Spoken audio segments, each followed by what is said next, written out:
और दूसरे पड़ाव में अब हम दाखिल हो चुके हैं। अब जरा खबरों के सिलसिले को आगे बढ़ाते हैं। जम्मू कश्मीर के हवाले से बात हो रही थी, तो यहाँ पर कोविड-19 की सूरत हाल को इससे निपटने के लिए जो लेफ्टिनेंट गवर्नर इंतजामिया की तरफ से इकदाम किए गए, उस पर सवाल भी उठ रहे हैं। जम्मू सूबे के अंदर जहां पर यकूब मई से अब तक 760 से ज्यादा अमवात हो चुकी हैं, मुसलसल जम्मू जिला सरे फहरिस्त है जहां पर कोविड से सबसे ज्यादा अमवात हुई हैं।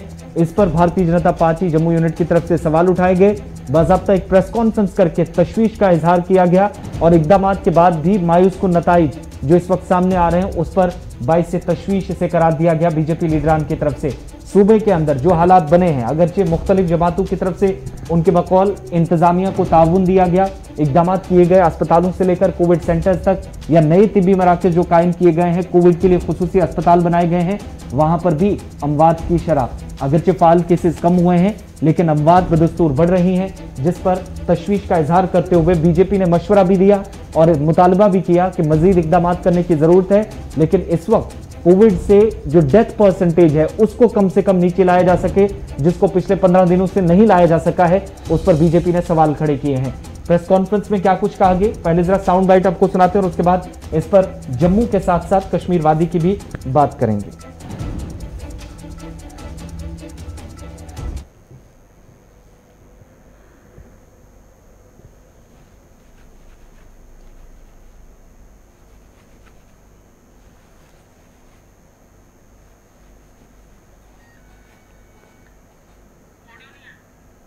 ऑडियो नहीं है इसमें।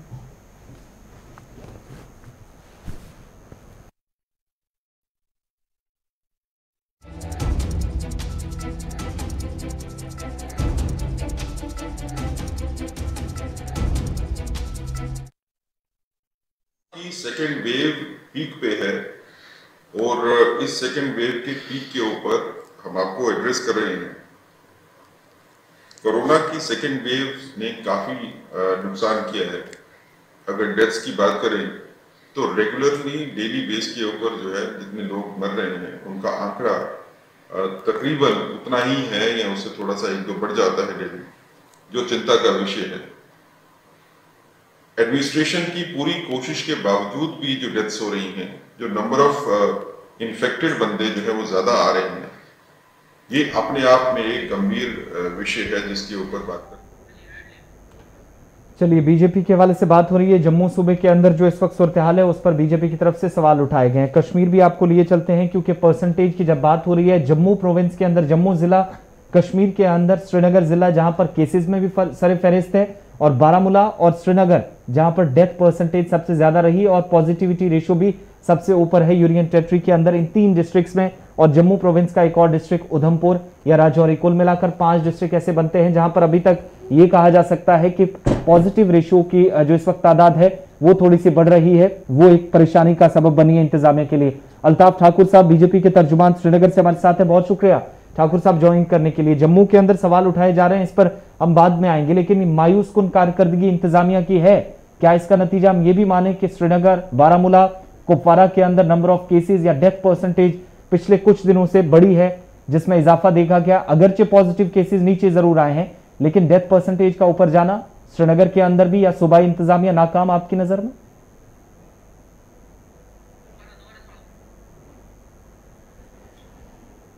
अल्ताफ साहब, आप तक आवाज पहुंच रही है? जी आ रही है। सूबाई इंतजामिया की कारकर्दगी पर क्या कहेंगे? जम्मू के अंदर सवाल तो उठाए जा रहे हैं लेकिन कश्मीर के अंदर भी 3 से 4 ऐसे डिस्ट्रिक्ट्स हैं, कंसिस्टेंट रिकॉर्ड बना हुआ है कि जहां पर परसेंटेज नीचे जरूर आई है, पॉजिटिविटी रेशियो, लेकिन डेथ परसेंटेज कम नहीं हुई है। या पॉजिटिव केसेस की जहां तक बात है तो बारामूला, कुपवारा और उसके साथ साथ श्रीनगर जिला सरे फहरिस्त है।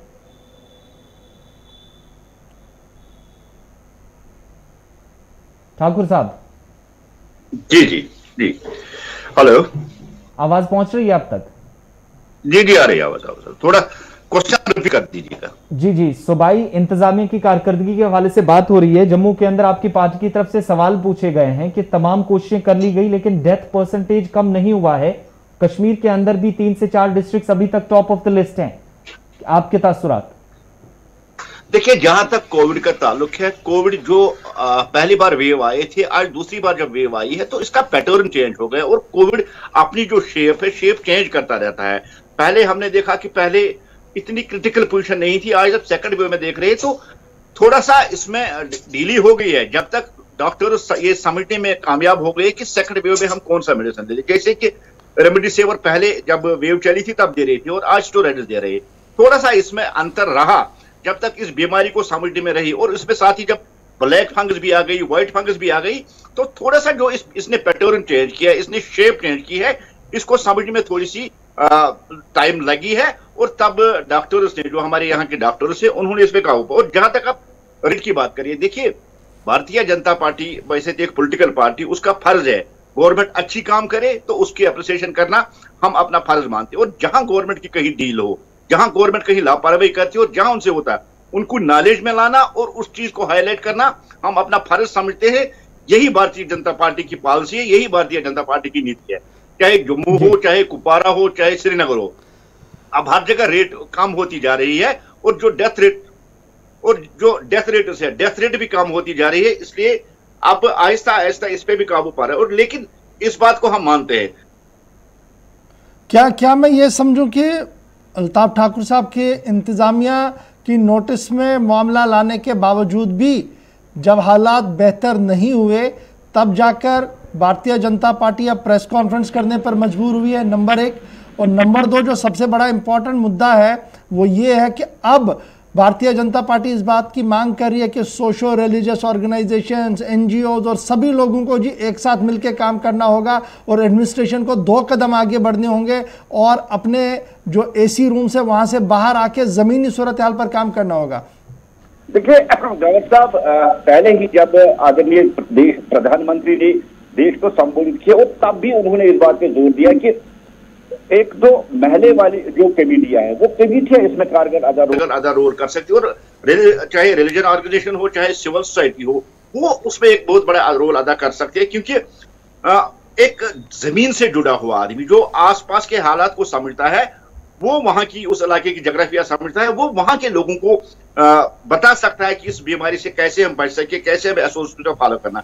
और जहां तक देखिए एडमिनिस्ट्रेशन, गवर्नर साहब बहुत अच्छा काम करते हैं, इसमें कोई शक नहीं है, वो गवर्नमेंट ऑन टोज है, इसमें भी कोई शक है। लेकिन हर हाल में एक इलेक्टेड गवर्नमेंट ही लोगों की प्रॉपर रिप्रेजेंटेटिव होती है, उसको नब्ज पता होती है लोगों की, उसको उस इलाके की नॉलेज होती है, उसकी जोग्राफिया पता होती है कि कहां से हमें क्लिक करना और कहां से इस बीमारी को।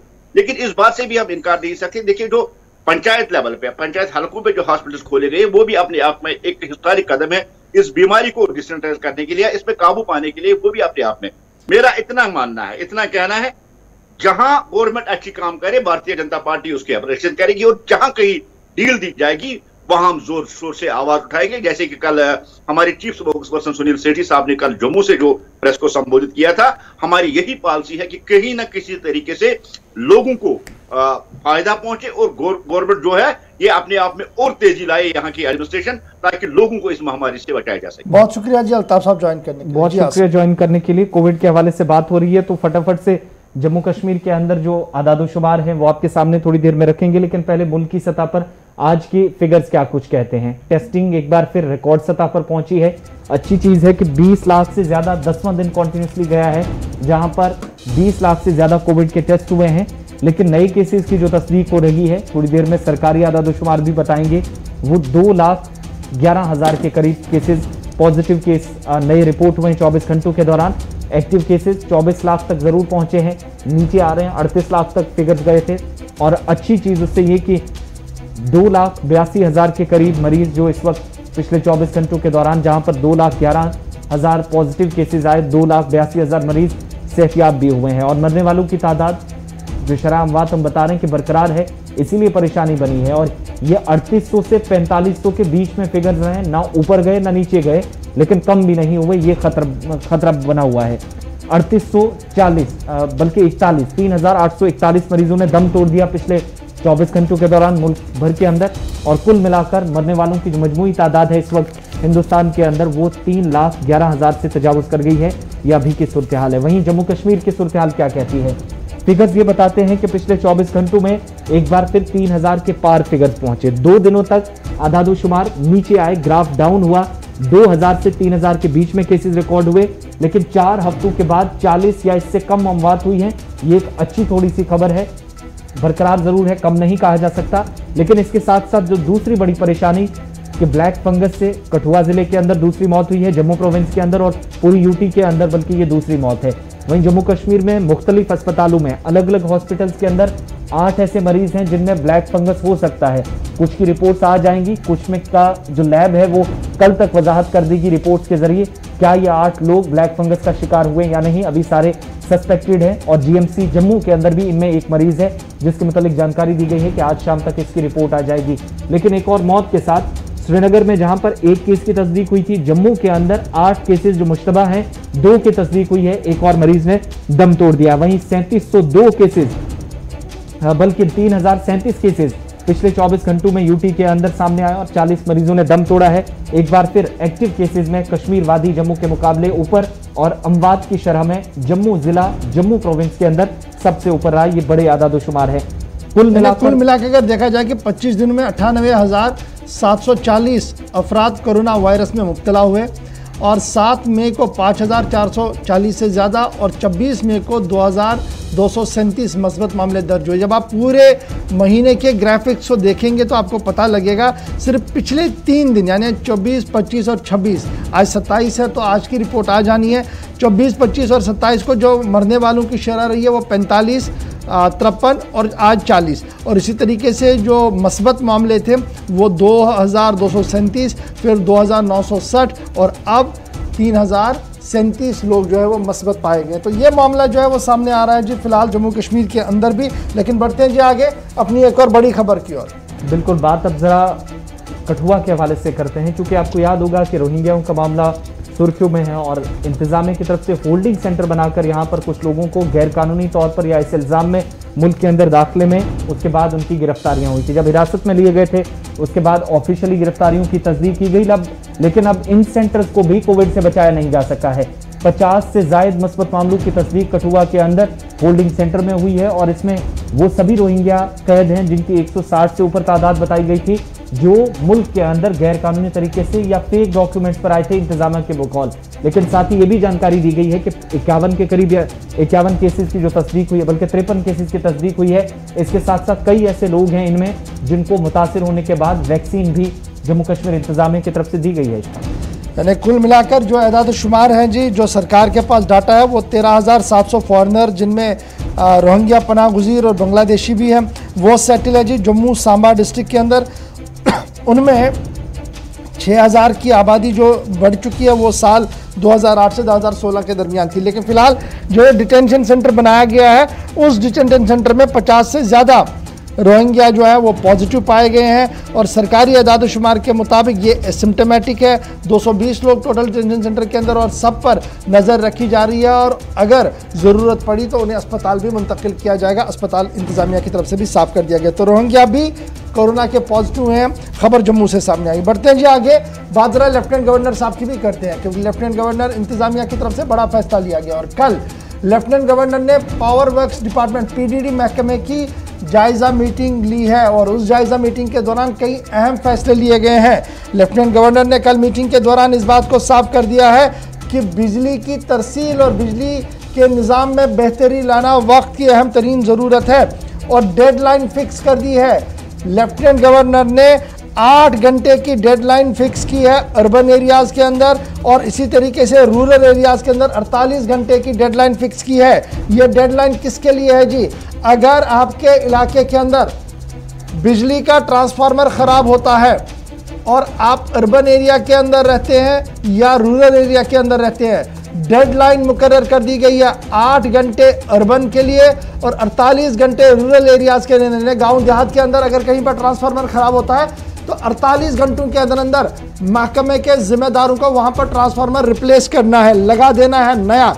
और अगर शहर के अंदर होता है तो 8 घंटे के अंदर अंदर ये होना चाहिए। ये मामला कब सामने आया? गर्मियां आहिस्ता आहिस्ता करके जम्मू के अंदर बढ़ रही हैं और गर्मियां जूं जूं बढ़ रही हैं उतनी पावर क्राइसिस जम्मू के अंदर देखने को मिल रही है। श्रीनगर भी बेहाल है। और लगातार शिकायतें जो आपने अपने हमारे प्रोग्राम में उठाई, उसके बगैर जब लेफ्टिनेंट गवर्नर साहब आपके साथ बराह रास्त बात करते हैं उसमें आपने अपना फीडबैक दिया, उसके बाद ही कल लेफ्टिनेंट गवर्नर ने इस बात का खुलासा पेश किया कि ये डेडलाइन है और इस डेडलाइन के अंदर अंदर पीडीडी महकमे को अपना काम करना होगा। साथ ही पीडीडी महकमे को यह साफ कर दिया गया कि जितनी भी चीज़ें आपने लानी है एडिशनलिटी के तौर पर, यानी ट्रांसफार्मर खराब हुआ उसमें कौन कौन सी चीज़ लगती है, तार है, ऑयल है या दीगर चीज़ें, वो सरप्लस स्टॉक अपने पास रखिए और कोई भी एक्सक्यूज़ बर्दाश्त नहीं किया जाएगा। और आवाम से कहा गया कि बराह रास्त आप इस पूरे मामले पर आ सकते हैं। तो ये बात जनाब लेफ्टिनेंट गवर्नर की, क्योंकि लगातार आप शिकायतें कर रहे थे कि बिजली की सप्लाई बेहतर नहीं हो रही है, बिजली डिपार्टमेंट के कान खींचे गए हैं, नट बोल्ट्स को टाइट किया गया, 8 घंटे और 48 घंटे लेफ्टिनेंट गवर्नर साहब ने अल्टीमेटम दे दिया। नजर रखिएगा कि एलजी साहब का हुक्मनामा कितना चलता है, इस पर फीडबैक आप भी जरूर दीजिएगा। बढ़ते हैं आगे,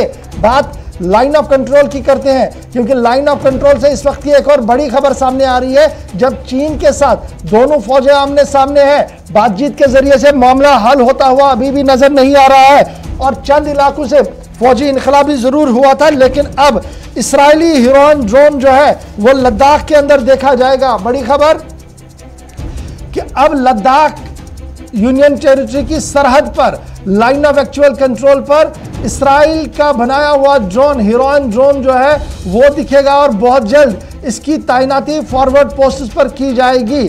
इसराइली हिरोइन ड्रोन पर लगातार बातचीत हो रही थी और अब हतमी ऐलान जो है वो चंद दिनों के अंदर किया जाएगा, लेकिन बावसूख ज़राए से मालूम हुआ है कि चंद हफ्तों के अंदर अंदर इसराइली ड्रोन हिरोन जो है वो अब लद्दाख की सरहद पर गश्त करता हुआ नजर आएगा। और इससे फ़ायदा ये होगा कि चीनी फौज या चीन के जो लोग सरहद के उस पार या सरहद के ऊपर बैठे हैं उन पर गहरी नज़र रखी जाएगी।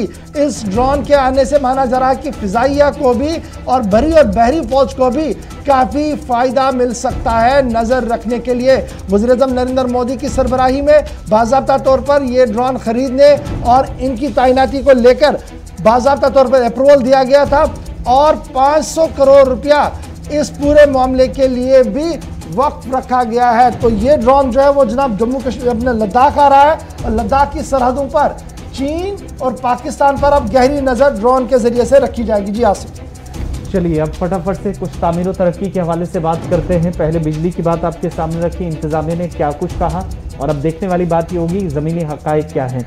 9:40 के बाद आपकी कॉल्स का सिलसिला भी शुरू करेंगे, लेकिन उससे पहले श्रीनगर भी लिए चलेंगे। सईद रऊफ फारूकी हमारे साथ ज्वाइन करेंगे और खबर बैक टू विलेज प्रोग्राम के हवाले से।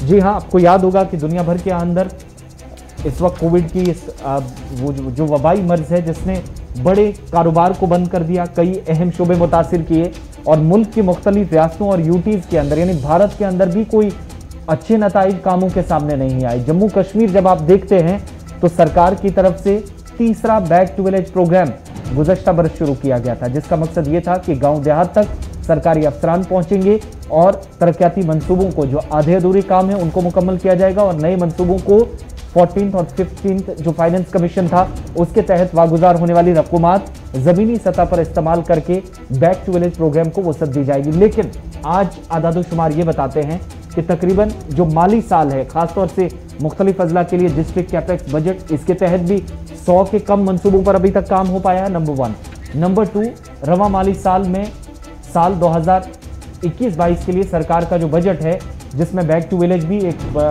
बड़ा ऑप्शन रखा गया था, उस पर भी ब्रेक लगी है। तामीर और तरक्की के काम रुक गए हैं और ब्रेक इसलिए लगी है क्योंकि माली साल में अभी तक 4000 तक काम भी पूरे नहीं हो पाए, यानी जिन मंसूबों को हदफ रखा था इंतजामिया ने, सेट टारगेट्स तक इंतजामिया अभी तक पहुंचने में नाकाम रही है और उसकी दलाइल ये पेश किए जा रहे हैं कि जम्मू कश्मीर के अंदर भी कोविड की वजह से ये तमाम काम मुतासिर, लेकिन उसके बावजूद भी 3835 काम जो है वो मुकम्मल किए गए हैं और 100 काम जो मुकम्मल किए गए वो डिस्ट्रिक्ट कैपेक्स के 7 जिलों के अंदर किए गए हैं। पेंडेमिक के बावजूद भी जिला तरक्याती कमिश्नरों की तरफ से जो एदाद शुमार कल आला सतही मीटिंग के अंदर दिए गए, जिसमें यह कहा गया कि बैक टू विलेज प्रोग्राम में साल 2020-21 माली साल के दौरान क्या कुछ किया गया, तो उसका मुआवजा जब करते हैं, जब उसकी बात को देखते हैं तो 3853 प्रोजेक्ट्स को मुकम्मल किया गया है और डाटा जो कह रहा है वो ये साफ दिखा रहा है कि तकरीबन 1930 प्रोजेक्ट जो है वो साल 2019-20 के थे, जिन्हें स्पेशल इनिशिएटिव के तहत लिया गया था।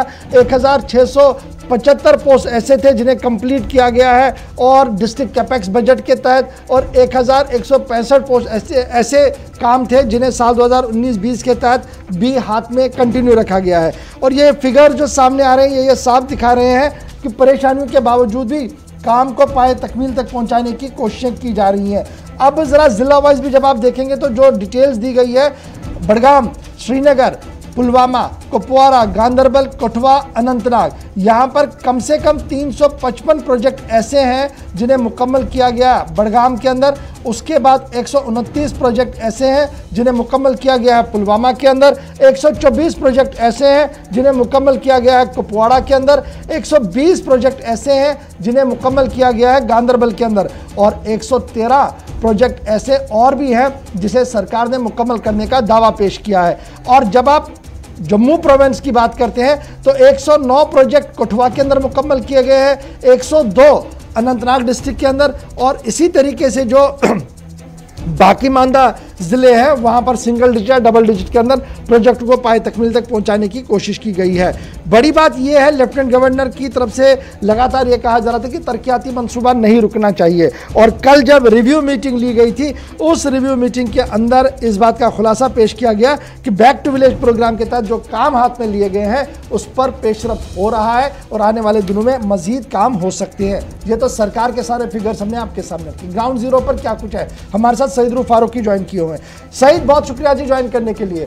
शहरनामा प्रोग्राम आप करते हैं, आप गांव शहर जाते हैं और लोगों से बात करते हैं, और जब लोगों से बात करते हैं तो मालूम पड़ता है कि सरकारी आंकड़े, सरकारी फिगर्स बड़े अच्छे लगते हैं बोलते बोलते, टीवी पर दिखाते दिखाते, लेकिन ग्राउंड जीरो पर जब जाते हैं तो कहानी कुछ और होती है। आज जरा सिर्फ जिला बडगाम की जब मैं बात करूं, कंटिन्यूसली आपने पिछले 1.5 महीने के दौरान काफ़ी प्रोग्राम बडगाम के मुख्तलिफ गाँव देहात से किए हैं। क्या कुछ सूरत हाल है और कितना काम आप मुतमईन है सरकार के इस दावे से जो पेश किया गया है?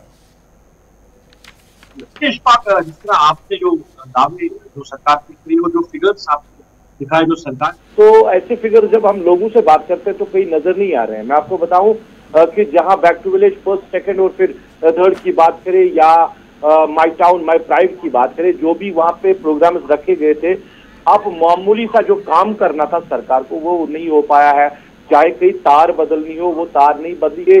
पिछले एक हफ्ते की सिचुएशन में आपको बताऊं, एक हफ्ते पहले की मैं ये बात आपसे कह रहा हूँ, जिन जिन इलाकों में इन्होंने जो मंसूबे रखे थे वहां पे जो काम कर रहे थे, आप तार नहीं बदल सके, आप पोल नहीं बदल सके, तो बड़े बड़े प्रोजेक्ट्स की बात ही नहीं है। और ये जो फिगर्स है ये तो सरप्राइजिंग है, क्योंकि लोग कहीं भी, अगर हम बडगाम को छोड़ के पूरी जो वादी की बात करें, वैली की बात करें, कहीं भी लोग मुतमईन नहीं है बैक टू विलेज प्रोग्राम के हवाले से। डिस्ट्रिक्ट बडगाम की बात करें जहां बड़े प्रोजेक्ट्स जो पिछले सरकारों ने हाथ में लिए थे, कई याद अगर इनको मुकम्मल भी किया है। मैं आपको बताऊं, गवर के सोयबुग वाया सोयबुग से नारबल के लिए एक ब्रिज जो है वो बन रहा है। एक छोटा सा मामूली सा ब्रिज बन रहा है और उस ब्रिज को बनाने में 4-5 साल सरकार ने लगा दिए हैं। ये मामूली सा काम है, वो भी बैक टू विलेज के जरिए से आया था। पहले बैक टू विलेज में उसका जिक्र हुआ था। श्रीनगर की जैसे आप बात करें, आप अगर श्रीनगर के जहां पे आपको जरूरत है डेवलपमेंट की, क्योंकि सारा फोकस जो है वो श्रीनगर के लिए होता है, आप बच्चा जच्चा अस्पताल जो बेमना में बन रहा है, अगर वो 15 सालों में आप मुकम्मल नहीं कर पाएंगे तो आपकी डेवलपमेंट पे, आपकी तामीर और तरक्की पे और आपके मंसूबे पे सवालिया निशान। ये भी आप अस्पताल मुकम्मल नहीं कर पाए। सिचुएशन ओवरऑल यही है। तो जिस तरह सरकार फिगर दिखा रही है, ऐसा कुछ लग नहीं रहा है इस तरह के फिगर जो है जमीनी सतह पे हम कहीं देख रहे हैं। बैक टू विलेज में लोग सिर्फ यही कह रहे हैं कि वो फेलियर है, सिर्फ लोगों को जमा किया गया था और बड़े बड़े प्रोग्राम्स बनाए गए थे, और जहां कहीं भी लोगों ने डिमांड रखी थी वो डिमांड पूरी नहीं हुई है। अगर से 10% किसी जगह किया गया है, 15%, 20%, मगर ओवरऑल अगर बात करें, इन जनरल अगर बात करें, उन डिमांड्स को पूरा नहीं किया गया, उन पर तवज्जो नहीं दी गई है। अब सरकार के ये फिगर जो डिस्ट्रिक्ट डेवलपमेंट कमिश्नर सरकार को भेजे हैं, तो ये तो बड़ा सरप्राइजिंग है, क्योंकि पिछले तकरीबन 2 महीनों से मैं जो प्रोग्राम्स कर रहा हूँ उसमें यही फोकस है। सड़कें, अस्पताल, बिल्डिंगें, जो पिछली बिल्डिंगें बनाई गई थी, जो तामीर वगैरह के हाथ में लिए गए थे काम, वो मुकम्मल हुए हैं, मगर कहीं पे भी लोगों ने जो है इस हवाले से बात नहीं की और सरकार की के इस बात को नहीं माना कि सही मुकम्मल प्रोजेक्ट जो हुए हैं। सूरत हाल वही है।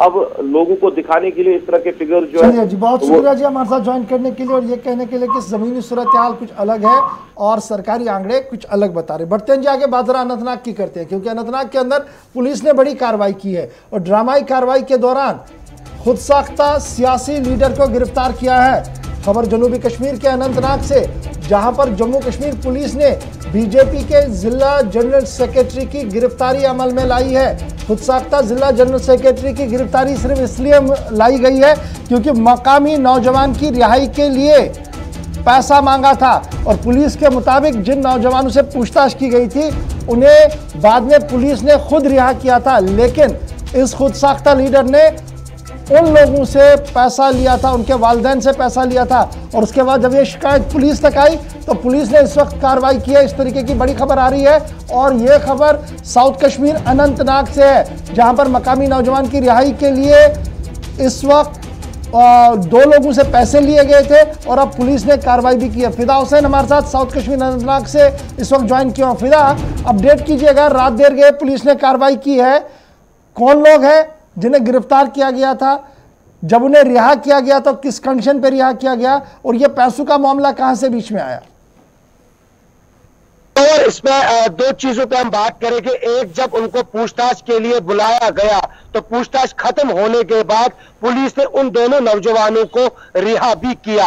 उस बीच उनके घर वाले जो है, जो मकामी जनरल सेक्रेटरी है भारतीय जनता पार्टी के निसार अहमद खान, जो कि सरपंच भी है और साथ ही साथ जो डीडीसी के इंतखाबात भी हुए थे उसमें भी वो पार्टी के नुमाइंदे थे। हालांकि 3 फिगर तो उन्होंने यहाँ पर क्रॉस नहीं किया, लोगों ने उनको नकारा और दूसरे के हक में वोट दिया। लेकिन कहा जाता है कि पुलिस ने एक स्पेशल टीम बनाई जब पुलिस के पास एक शिकायत आई है उनके घर वालों की तरफ से कि मकामी सरपंच जो है उन्होंने हमसे पैसा लिया है उसके लिए, उस काम के लिए कि जो आपके बच्चे हैं उनकी रिहाई जो है मैं खुद करवाऊंगा। लेकिन उससे पहले जब हम पुलिस ऑफिसर से मिले तो उन्होंने हमें भरोसा दिलाया कि अगर इनकी इन्वॉल्वमेंट नहीं होगी तो इनकी रिहाई जो है वो जल्द होगी। लेकिन उससे पहले ही उनकी रिहाई हुई है और बिना किसी पैसे के। और जब वो पुलिस के पास पहुंचते हैं और पुलिस के पास ये भी शिकायत करते हैं कि जो मकामी सरपंच है निसार अहमद खान, उन्होंने हमसे 1 लाख से ज्यादा रकम ली है। उसके बाद जब पुलिस ने उनको दर दबोच लिया और पुलिस ने एक स्पेशल टीम बनाई और जब उनको पकड़ा गया, उनके खिलाफ एक एफआईआर भी दर्ज की गई है। इस वक्त हम बिल्कुल पुलिस स्टेशन के बाहर है, जहां पर यह बताया जाता है कि इसी पुलिस स्टेशन के अंदर जो है निसार अहमद खान इस वक्त हिरासत में है। हालांकि पुलिस ने कल अपने प्रेस रिलीज में यह भी बता दिया कि अगर ऐसी शिकायतें जो है कहीं पर भी मिलती है तो पुलिस में पहले ही नंबरात जो है वो दिए हुए हैं। अगर आपके पास कोई भी ऐसा शख्स आता है, अगर हम किसी को पूछताछ के लिए बुलाते हैं तो उसका यह मतलब नहीं है कि उसकी गिरफ्तारी होगी, पूछताछ की जाएगी। अगर उसके खिलाफ कोई केस नहीं होता है तो उसकी रिहाई होगी। उसलिए आप पैसा किसी को ना दीजिए और जो लोग एजेंट्स बाहर घूम रहे हैं उनके खिलाफ भी कार्रवाई होगी आने वाले दिनों में। लेकिन अब यह देखना होगा कि क्या पार्टी इनके खिलाफ कोई कार्रवाई करती है आज दिन में। हालांकि ये रात का वाकया है, क्या पार्टी की तरफ से कोई प्रेस रिलीज जारी होगा ये तो आने वाले कुछ ही घंटों के बाद पता चलेगा। लेकिन एक बड़ी कार्रवाई जो है, सरपंच को दर दबोच लिया गया अनंतनाग पुलिस ने ये शिकायत मिलने पर कि रिहाई के लिए उन्होंने। अच्छा फिदा, जरा जल्दी से ये बताइएगा, ये शिकायत दहंदगान खुद उनके घर वाले थे जिनके बच्चे अरेस्ट हुए थे या पुलिस ने फिर आज खुद इस मामले का नोटिस लिया क्योंकि सोशल मीडिया पर बड़ी चीजें चल रही थी? देखिए, बिल्कुल जो जिनकी गिरफ्तारी हुई थी उनके जो घर वाले हैं उन्होंने शिकायत की।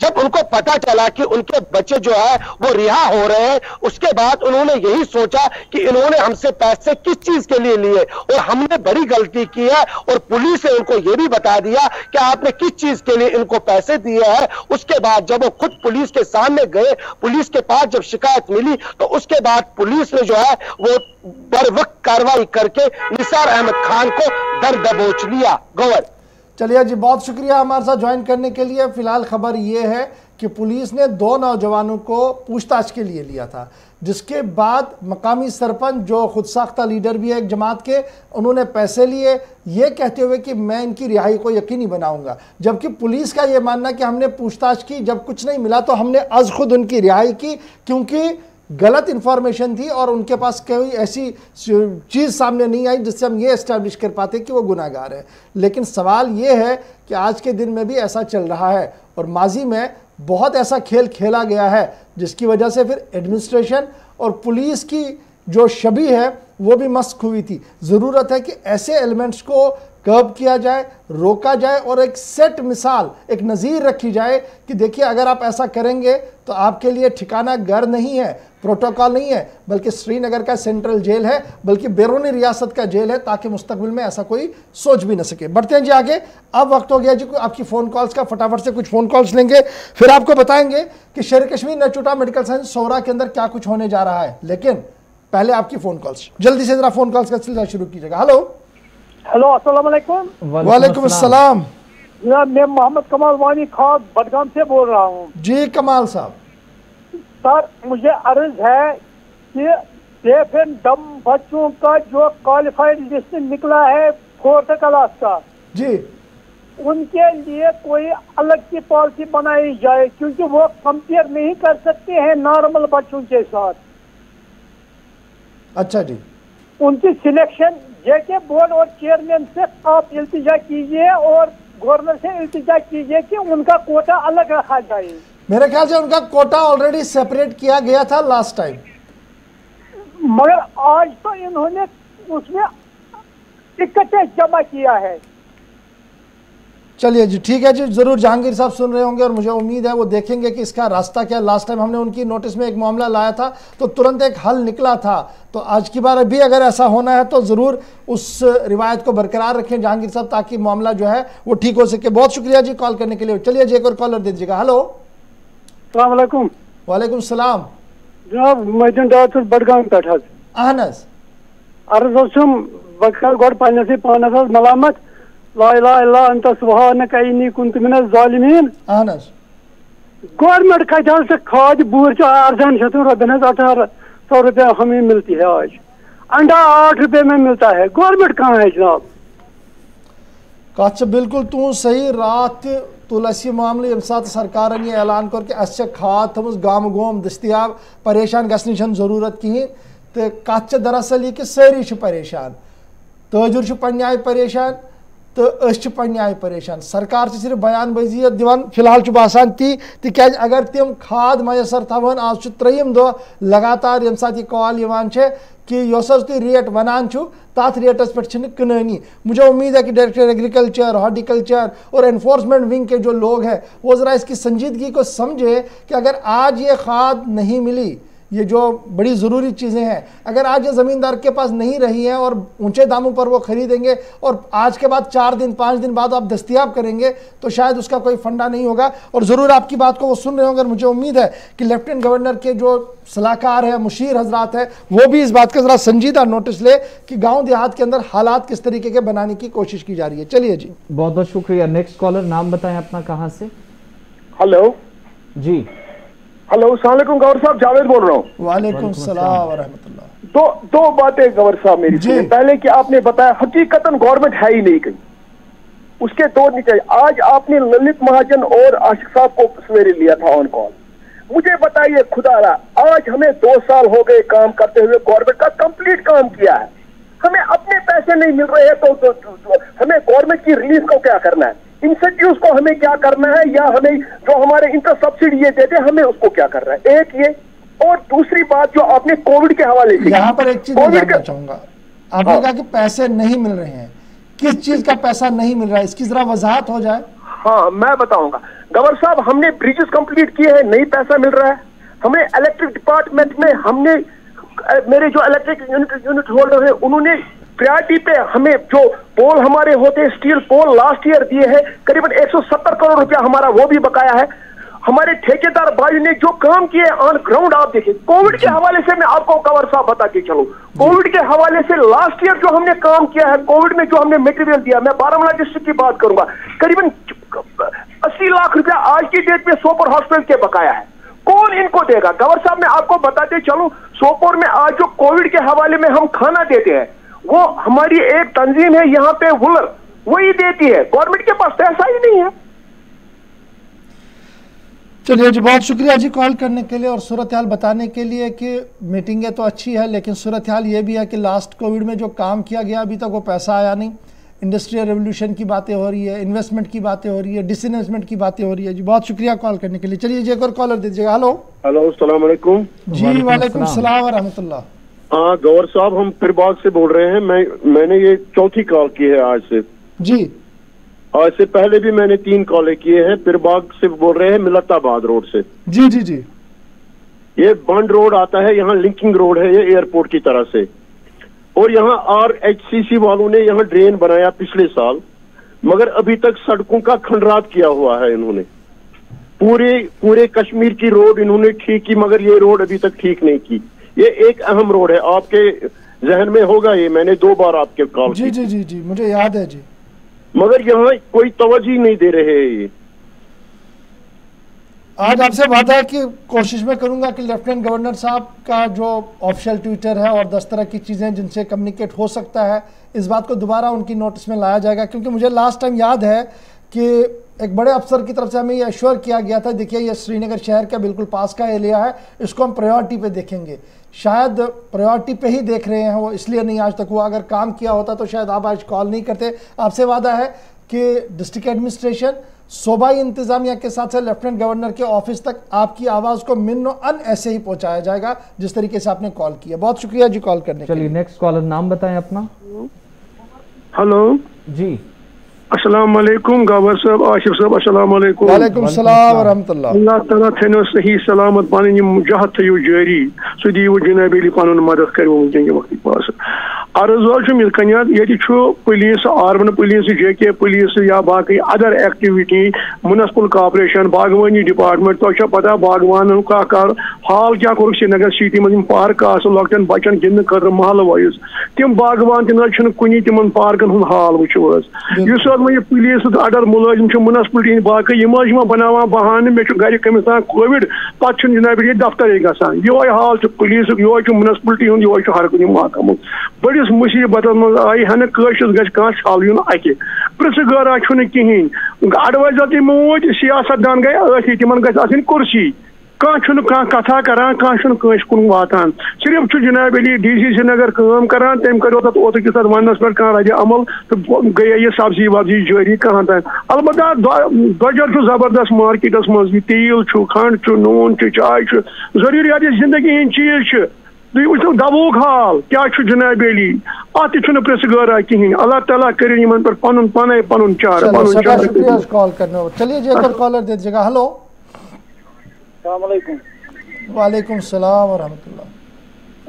आचार पे जीशान जी जी शान साहब वन मसल ये आज शुरन ग्राउंड गिंदन खतर कहें ग्राउंड ये मेडिकल इंस्टीट्यूट मज ग्राउंड थोम सरकार अतन शुर गिंदान वो क्या मजबूर गिंदन खतर सड़क वजह हादसा ग योर तो सह दिव डायरेक्टर वापस समझ अम क्या दिव सह अमस गो सह बंद ये शुर गमत परेशान या ये बड़ लकट गिंदान क्रिकेट गेम वनकस गिंदान कहें गिनती कह सड़क पे गिंद और गद हादसा ग। बहुत शुक्रिया कॉल करने के लिए। प्रोग्राम में एक और कॉलर इंतजार कर रहे हैं, नाम बताएं कहां से। हेलो सर, निसार अहमद हैदरपुरा से बोल रहा हूँ सर। जी बताएं सर। मेरा मुतालबा 2 है। एक तो ये हमारा PF प्रोविडेंट फंड ऑफिस में है जो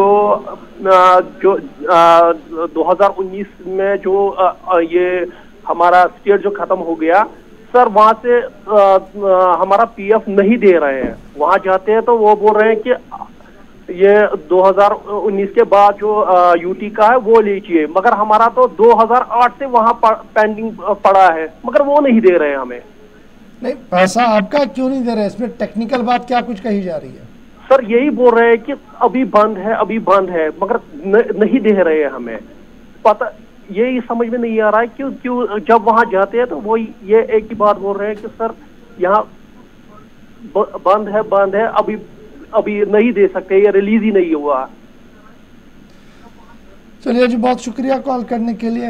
ये भी एक बड़ा मसला है कि पैसा अपना है लेकिन निकालने के लिए अब यूटी और स्टेट की जंग में फंसे हैं, न तब मिला न अब मिला, और मिलेगा कब इसकी भी कोई इंश्योरेंस अभी तक नहीं दी गई है। ये हमारे स्टेट ऑफ फाइनेंस और स्टेट ऑफ आर्ट काम करने का है जी। चलिए एक और कॉलर दे दीजिएगा। हेलो, अस्सलाम वालेकुम। वालेकुम सलाम।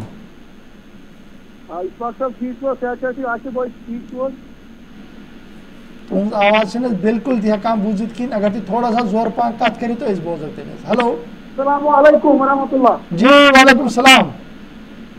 इस्फाक साहब आप ठीक हो, कैसे हो? अल्लाह का फजल है जी, बहुत बहुत दुआएं आपकी हैं, बताएं। बस सर बांडीपोरा से मोहम्मद याकूब अर्ज कर रहा हूँ। जी याकूब साहब बताएं।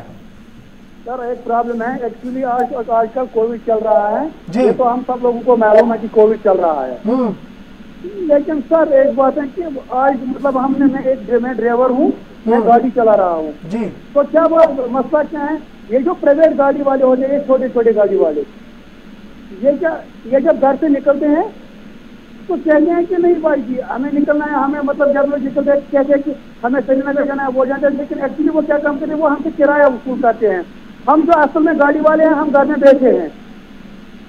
अच्छा, प्राइवेट गाड़ी वाले, मैं सोपोर से अभी कल आ रहा था तो मुझे प्राइवेट गाड़ी वाले ने बोला कि अगर बांडीपोरा है तो चढ़ो, 150 रुपया दे दो। मैंने 2 सवारी उठाई है।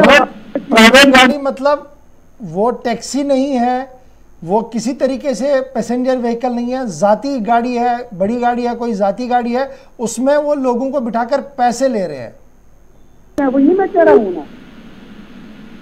चलिए बड़ी बात है ये, मुझे उम्मीद है कि इंतजामिया देखेगी ऐसी चीज़ों को कि गाड़ी में अगर कैपेसिटी 4 लोगों की है तो अब तो ये चेक करना पड़ेगा कि 4 लोग अपने ही हैं या पैसेंजर बिठा के चल रहे हैं। बहुत बड़ी बात आप बता रहे हैं जी, मेरे लिए है ये।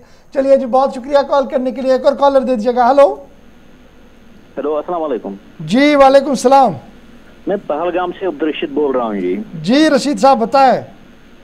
मसला ये है, मैं सालार इलाके में रहता हूँ सर, वहाँ हेलो जी जी जी वहाँ गवर्नमेंट ने वो किसानों के लिए 2-2 हज़ार रुपए पिछले साल भी दिए थे, इस साल भी दे रहे हैं, लेकिन हमारा अभी 40% नहीं हुआ। पता नहीं क्या मामला है। फिर बलारहमा में हमारा ऑफिस है, हम वहाँ गए, उन्होंने कहा कि आप 25 तारीख तक आएंगे, लेकिन आज 27 तारीख है, अभी तक नहीं आ गए हैं। तो नहीं, वो कह रहे हैं कि आएंगे तो हो सकता है कुछ एक आधा दिन ऊपर नीचे हो जाए। तो दूसरा ये था कि नहीं सर, वो कह रहे हैं अभी पता नहीं है, क्योंकि ये पैसा जो है ये तो पूरी इंडिया के अंदर देना था, तो अगर आप रजिस्टर है तो आपको जरूर मिलेगा वो। नहीं, हमने पिछले साल लिया है, पिछले साल हमने 3 किस्त लिए हैं सर, लेकिन इस साल बोलते हैं कभी मैं वहां गया तो नेट पर दिखा रहे हैं आपका वो आधार अभी लिंक नहीं है, लेकिन लिंक हो गया है। फिर मैं वहाँ ऑफिस में बलरामा गया तो वो लोग कहते हैं 26 तारीख तक देखेंगे, अगर आ गया तो ठीक है, नहीं तो फिर आना। वहाँ भीड़ होती है, आजकल कोविड का खतरा भी है, इसलिए अगर वो होगा तो आपकी। चलिए बहुत शुक्रिया जी कॉल करने के लिए। चलिए लास्ट कॉल दे दीजिएगा। हेलो अस्सलाम वालेकुम। वालेकुम सलाम व रहमतुल्लाह वबरकातुहू। मोहम्मद अल्ताफ सादुनार से अर्ज कर रहा हूं। जी अल्ताफ साहब, पहले अपनी सेहत का हाल बताइए, कैसा है? शुक्र अल्लाह ताला का और आपकी दुआओं की मदद से मैं आप ठीक हूँ। चलिए अल्लाह ताला आपको रूब सेहत रखे जी। बताएं। वो डॉक्टर है ना, डॉक्टर निसार हसन है ना जी, मैं तय दिल से शुक्रिया अदा करता हूँ जो उसने प्रोग्राम चलाया वहाँ पर टीवी पे, मैंने उस पर एडवाइस की है, उसका मैं बहुत शुक्रगुजार हूँ उस डॉक्टर का। मेहरबानी बहुत बहुत शुक्रिया जी आपका, इतने शौक के साथ आप भी प्रोग्राम को देखते हैं, बड़ी बात है जी इसके लिए। हाँ, मेरे 2-3 माह से हमारे गाँव में रोड बन रहा है आज से अगस्त तक। इससे पहले भी मैंने उसके बारे में जिक्र किया, लेकिन वो रोड इस वक्त पाई तकमील तक पहुंच गया है, सिर्फ इसमें ब्लैक टॉपिंग कर रहा है। लेकिन बदकिस्मती की वजह से मैं बीमार हुआ हूँ, तो उसने 2-4 पोल 3-4 पोल उनको निकालने थे। कल भी ठेकेदार साहब आया बिजली डिपार्टमेंट के पास, वो कहते हैं कि हम टेंडर निकालेंगे, फिर ठेकेदार साहब ने कहा कि इसमें बहुत टाइम लगेगा, फिर ये मैगनाइजेशन इधर 1 किलोमीटर ये पेंडिंग रहेगा।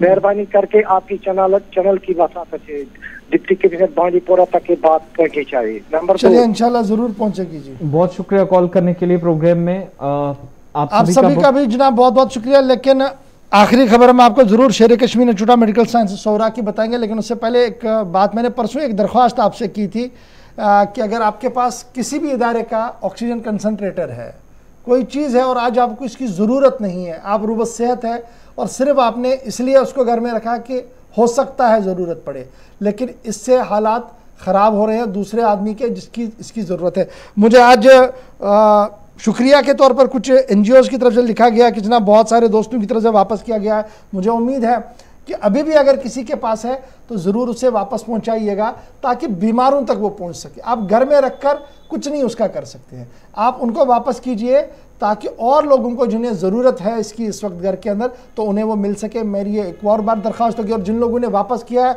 उनका बहुत बहुत शुक्रिया, और जिस शफकत और मोहब्बत के साथ हमारी बात को आप सुनते हैं इसके लिए भी हम आपके बहुत बहुत तहे दिल से शुक्रिया अदा करते हैं। चलते चलते ज़रा आपको बताते चले कि सौरा मेडिकल इंस्टीट्यूट शेर Kashmir institute of medical science जो फोर फ्रंट पर है वहां पर क्या कुछ होने जा रहा है। डॉक्टर्स के अब नए डायरेक्टर की तकर्री और तैनाती के लिए सरगर्मियां तेज हो रही है। सौरा मेडिकल इंस्टीट्यूट की बेहतर कारकर्दगी का एतराफ जहां पहले भी किया गया है, लेकिन अब यह बात सामने आ रही है कि मौजूदा डायरेक्टर का वक्त ख़त्म हो रहा है और नए डायरेक्टर की तलाश के लिए बाज़ाब्ता तौर पर फैकल्टी मेंबर्स जो हैं उन्होंने सरकार को एक तहरीरी खत लिखा है जिसमें जो फैकल्टी मेंबर्स हैं उन्होंने हुकूमत से मुतालबा किया कि बाज़ाब्ता तौर पर एप्लीकेशंस इनवाइट की जाएं, यानी दरख्वास्त देने के लिए जो है हुक्मनामा जारी किया जाए ताकि काबिल डॉक्टर जो इस ओहदे के लिए अहल होंगे वो वहाँ पर फॉर्म भरे, उनकी सिलेक्शन हो और नए डायरेक्टर की तैनाती वहाँ पर हो सके। क्योंकि मौजूदा डायरेक्टर जो हैं GA अहंगर साहब, उनकी मियाद मुलाजमत जो है 25 जून को मुकम्मल हो रही है और यही वजह है कि HODs की तरफ से चीफ सेक्रेटरी और रियासती इंतजामिया के नाम जो ख़त लिखा गया है उसमें कहा गया कि 25 जून से कबल ही अगर इस प्रोसेस को मुकम्मल किया जाता है तो अब जो नए उसके बाद जो वक्त होगा वो नए डायरेक्टर के लिए हो सकता है वो बेहतर कारकर्दगी और भी करे। तो 25 जून को मुकम्मल हो रहा है जी डायरेक्टर का वक्त।